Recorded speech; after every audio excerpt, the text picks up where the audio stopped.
ვაკე საბურთალოს დამაკავშირებელი ახალი გზის ერთი ნაწილი, რომელიც 13 ივნისის სტიქიამ დააზიანა, დღეს გაიხსნა. პრემიერის მიერ შექმნილი კომისიის წევრები გზის აღდგენის წინააღმდეგნი იყვნენ, თუმცა თბილისის მერი დავით ნარმანია პასუხისმგებლობას იღებს და აცხადებს, რომ სტიქიის განმეორების შემთხვევაში დამცავი მექანიზმები არსებობს და ადრეული შეტყობინების სისტემაც დამონტაჟებულია. მას დღეს ნინუცა კახნიაური ესაუბრა.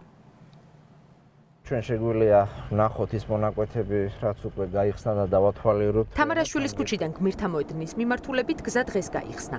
ავტომანქანებს უკვე დილიდან შეეძლოთ ხილიანზე გადასვლა და პოლიციის შენობის გავლით ვაკეში ჭავჭავაძის გამზირზე ასვლა. გახსნილია გვირაბით, საიდანაც შესაძლებელია იპოდრომის მიმართულებით მოძრაობა. ხალკი გმირთა მოედნიდან თამარაშვილის მიმართულებით მიმავალი გზა და საბურთალოსთან დამაკავშირებელი გვირაბი გაიხსნება.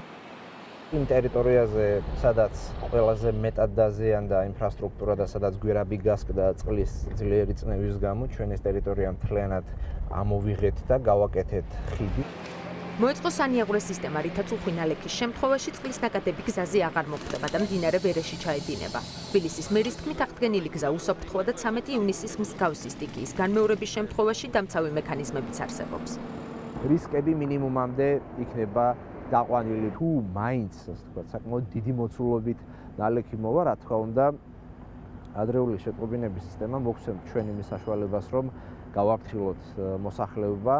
თამარაშვილი გმირთა მოედნის გზის აღდგენით სამუშაოებს ორი კომპანია, კავკასუს როუდ პროჯექტი და ბლექსი ასრულებენ.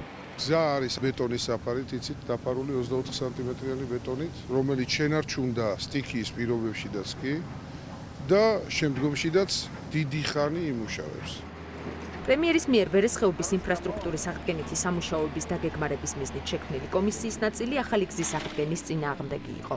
წინააღმდეგები იყვნენ, იმიტომ რომ ეკოლოგიური თვალსაზრისით მდგომარეობა გაუმჯობესდებოდა უფრო მეტად აქ და შესაძლოა მეტი მწვანესი ვრცემი გვეყო. არქიტექტორების დასკვნა არის, რომ ხეობა ყველა ნაგებობისგან გაწმენდილიყო. საქართველოს ალიანსი უსაფრთხო გზებისთვის გამგეობის თავმჯდომარე კომისიის მოსაზრებას ნაწილობრივ ეთანხმება. თუმცა მიიჩნევს, რომ ახალი გზის საერთოდ გაუქმება სატრანსპორტო კოლაპს გამოიწვევდა. გზის გახსნის აუცილებლობა დგას, რა თქმა უნდა, დღის წესრიგში, თუმცა გვახსოვს, ამ გზის დახურვამდეც კი ჰქონდა ჩვენ გაუთავებელი საცობები თბილისში. რაც შეეხება უსაფრთხოების მხრივ, ზოგადად არ არის მიზანშეწონილი მდინარის ჭალაში გზების მშენებლობა.